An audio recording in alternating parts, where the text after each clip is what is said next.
So, ayan. At tayo'y uuwi na naman. Medyo maluwag-luwag na yung boses ko, not unlike kagabi. Pero, hindi talaga ako nakapag-vlog. Dahil, itinulog ko. Yung maghapon, higa, kain, tulog. Ang nagawa ko lang ay magsalang ng kanin para pagdating ng landlady ko may kanin na. So, hindi naman ako nangingialam pagdating sa luto ng ulam. Kasi mapili yun. Maarte sa ulam. Hinuhuli ko pa yung kanyang kiliti. So, pagdating niya, sabi niya, prito mo ito. Meron siyang pork chop na ano. O di may idea na ako, di ba? Mahirap pakainin. Mag-iisang taon na ako sa kanya pero hindi ko pa huli yung kiliti niya. Maliban na lang pag mag-order siya na bili ka ng ganito, bili ka ng ganito kasi siya ang nagluluto. So, ganun lang yun guys, no? Share pag may isi-share. Pag wala, ay di nakikikain lang ako. Pag luto na, nakakain na ako, lalayas na. Tsaka ko siya abutan ng pera. Kasi, ayaw ko mangialam sa kusina.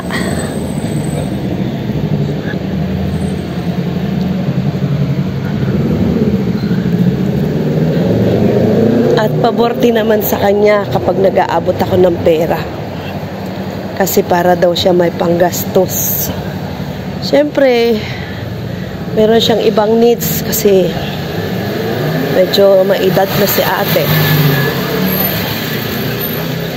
Ayaw niya lang sabihin yung edad niya, kaya ano. Kaya pag inabutan ko yun ng pera, pag day off ko, tuwan-tuwa.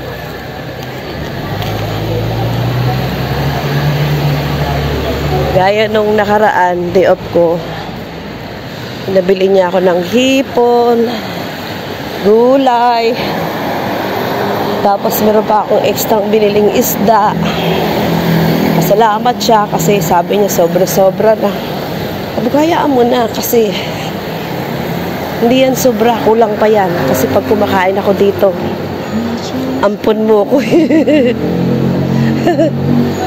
Nandito na naman tayo sa may street food guys. Ayan o, dami.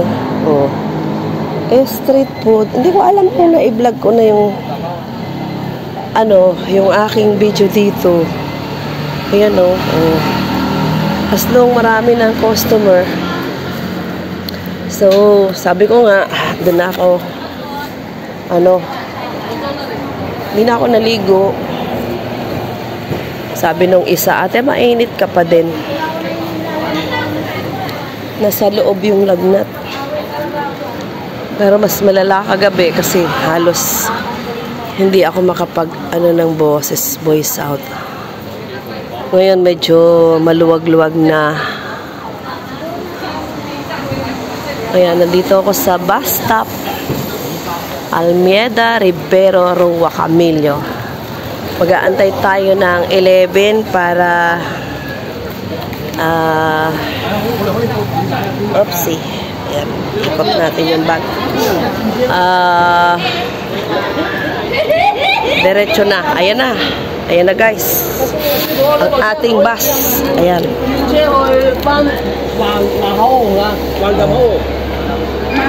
So, itatap na natin ang ating bus. Ayan.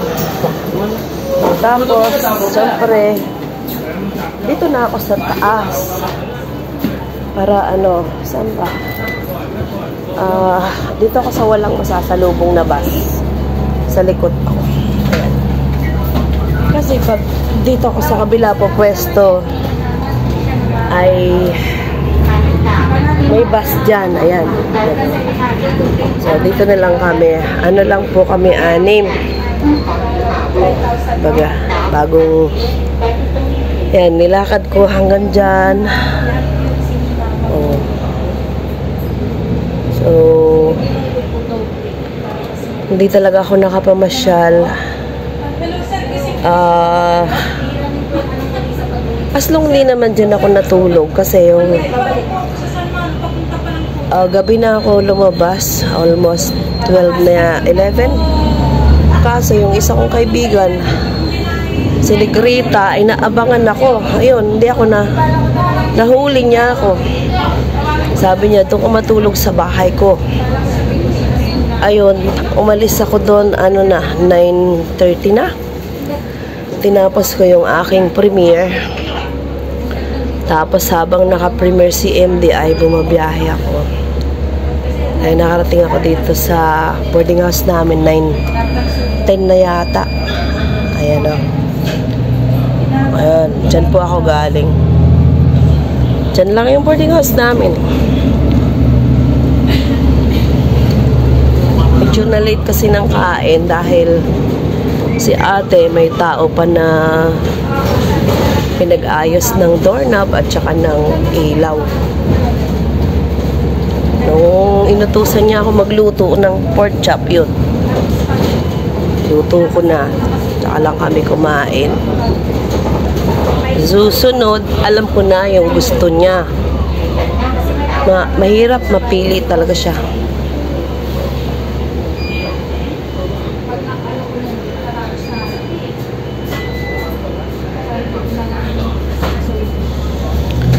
Kahit na pag-ayos ko ng OEC ko, hindi ko napuntahan eh. So, aywan ko lang bukas kung may opisina ang kasi Friday, baka wala.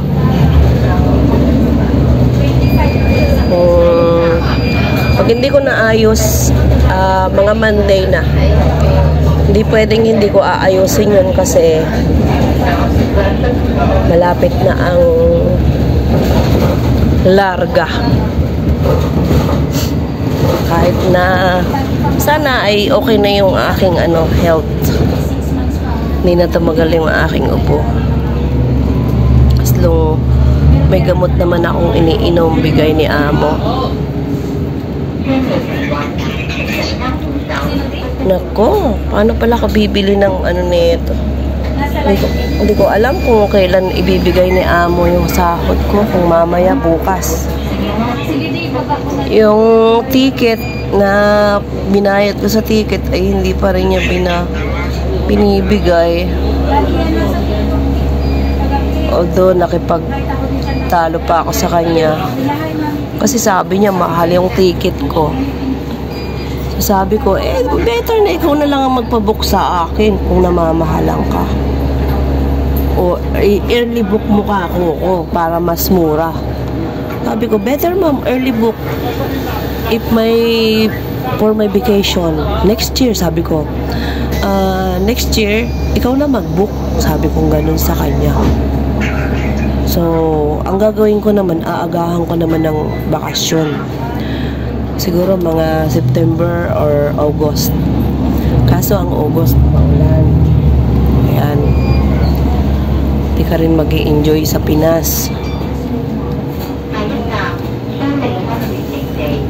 Kasi ang September, start na ng pasukan eh. O August siguro. Bahala na. August.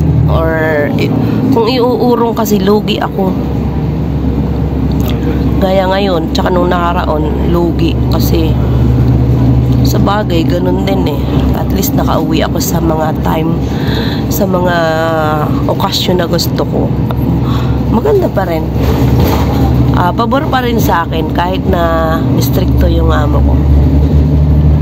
Lain mo, di ba? Papayag siya ng ako yung pipili ng buwan.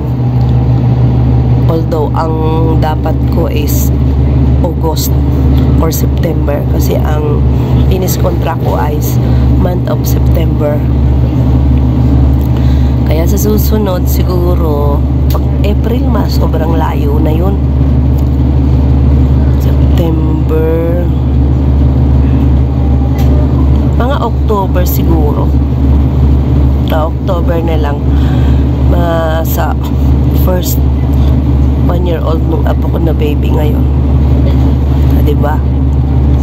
Mga October, kung 1 week. Parang ipinanganak yung 20, 21. Oo, ganun na lang para makabawi tayo. Sa biyahe na ako guys. Yung may ilaw na tulay na yan, yan yung bagong tulay. Tapos itong may ilaw na yellow sa poste ito. Dalawa kasi yan eh. Oh. Hindi nyo masyadong itsurahan kasi madilim yung isa. Yung may ilaw sa paanan, sa poste yan. Ito yung kauna-unahan tulay ng Macau. Tapos yung may ilaw sa taas na yun yung bagong open. Hindi pa nga ako nakakapag-vlog dyan. One time pupunta ako dun sa may Taipa Terminal. Hindi ko lang sure may biyahe ng bus doon going to Shuhai. Ayan guys, malapit nang tumawid sa tulay. Mabilis yung aming nasakyan at isa pa, kakaunti ang pasahero. Ilan lang kami? 4.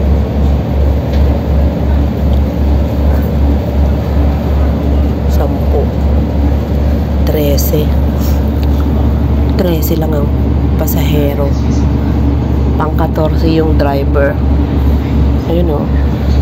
Ang luwag ng bus. Ordinary day. Kahit parang ayaw ko ng ganitong day off. Hindi ko pa nga nakausap si madam eh. Na kung yung day off ko ba is continuous na Thursday.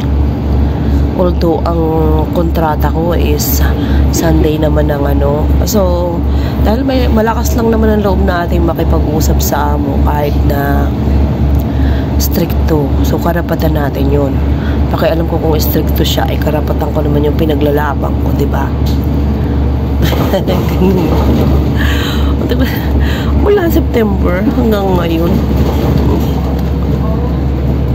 So, hindi ko alam kung si Lolo ay magaling na o ano.